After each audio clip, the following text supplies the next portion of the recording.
Imaginez que dans un diocèse, il y ait un responsable du service des vocations assez téméraire et qu'il ose faire une affiche avec comme slogan « La parole d'évangile entendue ». Si quelqu'un veut devenir prêtre, qu'il renonce à lui-même, qu'il prenne sa croix et qu'il me suive. Oh, c'est sûr que si ce responsable des vocations s'entourait de conseillers en communication, il lui dirait que le slogan n'est pas très vendeur. En effet, promettre un chemin de croix à tous ceux qui diront oui, car c'est bien de cela qu'il s'agit, ça risque bien de ne pas attirer grand monde. Pourtant, j'ai l'impression que cette phrase de Jésus dans l'Évangile, complétée par la suivante, « Celui qui veut sauver sa vie la perdra, mais qui perd sa vie à cause de moi la trouvera », c'est un très bon résumé de la vie de tous ceux qui ont dit oui. Un oui jamais repris, un oui vécu dans la cohérence de ce qu'il exige. Mais alors une question surgit. Faut-il être totalement maso pour dire oui au Seigneur? Faut-il aimer la souffrance, les renoncements et plein d'autres réjouissances semblables? En fait, tous ces aspects, si peu attirants à première vue, ne sont que l'envers du décor. Ils sont réels, mais ils ne sont que l'envers du décor. Vous savez, un très beau travail de broderie, si vous en regardez seulement l'envers, ce n'est pas attirant du tout. Ça ne laisse pas imaginer la beauté du travail quand il est à l'endroit. Ce texte, ce qu'il veut donc nous dire, c'est que dans une vie donnée, il ne pourra pas y avoir de vrai oui qui ne soit pas accompagné de vrai non. Et finalement, cela est vrai de toute vie donnée. Pas seulement pour les prêtres ou les consacrés. Dans le mariage, il en va de même.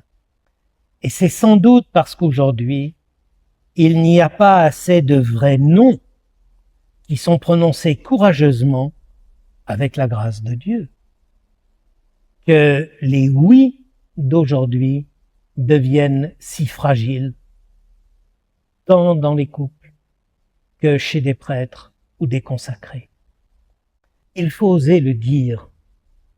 Un non prononcé de manière ferme et répétée, aussi souvent que c'est nécessaire, à tout ce qui ne nous construit pas, ce n'est pas simple tous les jours, mais c'est la seule solution pour ne pas tomber dans la moyenneté qui finit par conduire à la médiocrité.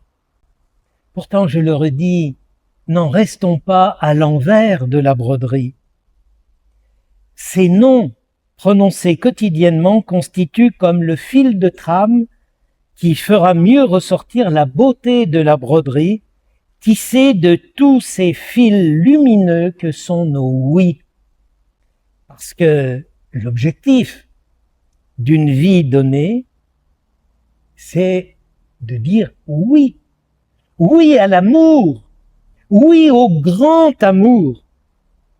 Et ce oui, il est tellement beau. Il produit de si beaux fruits que lorsqu'il nous est donné de les voir, ces fruits, les souffrances que nous ont coûté certains non sont très vite oubliées. C'est d'ailleurs peut-être ce que Jésus voulait dire par ces paroles énigmatiques de la fin de l'Évangile. Parmi ceux qui sont ici, certains ne connaîtront pas la mort avant d'avoir vu le Fils de l'homme venir dans son règne.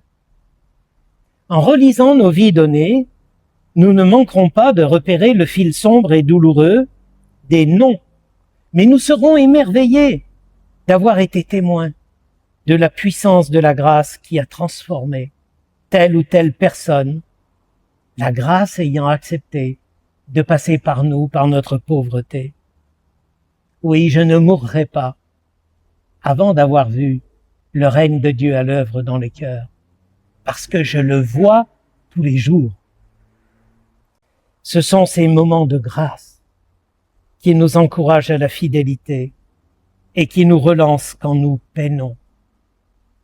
Pour terminer, je voudrais citer ce magnifique témoignage d'un prêtre devenu évêque depuis, dans le diocèse voisin de Digne. Il s'agit de Monseigneur Emmanuel Gobillard. Il raconte dans une brochure, donc c'est public, comment il a passé un temps en mission à Madagascar. Et il a connu une phase très difficile. Il était parti là-bas parce qu'il avait besoin de trouver un second souffle. Mais là-bas, à cause des conditions très difficiles d'exercice de sa mission, il bataillait vraiment. Il avait du mal à trouver du sens à sa vie donnée. Et voilà qu'il va visiter un malade en train de mourir du sida, Mario. Et je vous lis le témoignage de Monseigneur Gobillard. Un jour, me regardant bien dans les yeux, Mario m'a dit « Je crois avoir compris le célibat des prêtres. » Alors, du tac au tac, je lui ai répondu « Eh ben, explique-moi, parce que moi, j'ai pas tout compris. » Mario a réfléchi et paisiblement, il m'a dit « Quand tu es là, quand tu viens me voir, je me repose dans ton cœur. »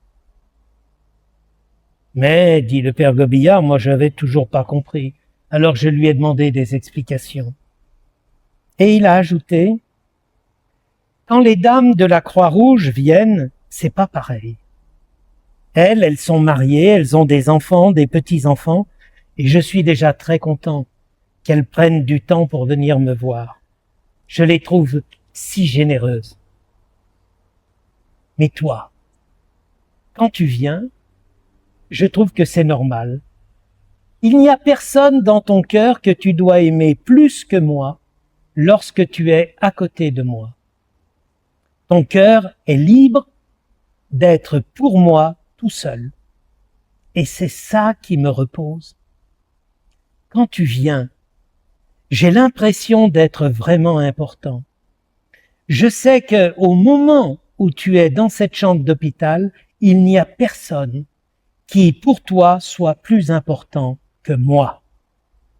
Si tu étais marié, alors je saurais qu'il y a dans ton cœur quelqu'un de plus important que moi, et ce serait normal. Pareil si tu avais des enfants. Toi, non seulement il n'y a personne dans ton cœur qui soit plus important que moi, mais en plus tu as choisi cette vie. C'est une situation que tu as voulu. Et c'est ça qui me rend heureux. Le père Gobillard conclut en disant « Il avait raison. Le célibat que vit le prêtre, c'est le célibat même du Christ. Tout cela nous dépasse et bien sûr, nous ne serons jamais à la hauteur de l'exigence que ce célibat implique. » Magnifique témoignage sur la fécondité du oui. Fécondité qui ne pourra se déployer que s'il y a des non prononcés quotidiennement.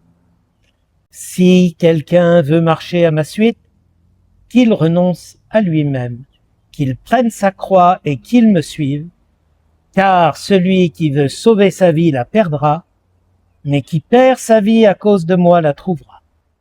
Merci Seigneur pour ton appel et ta confiance.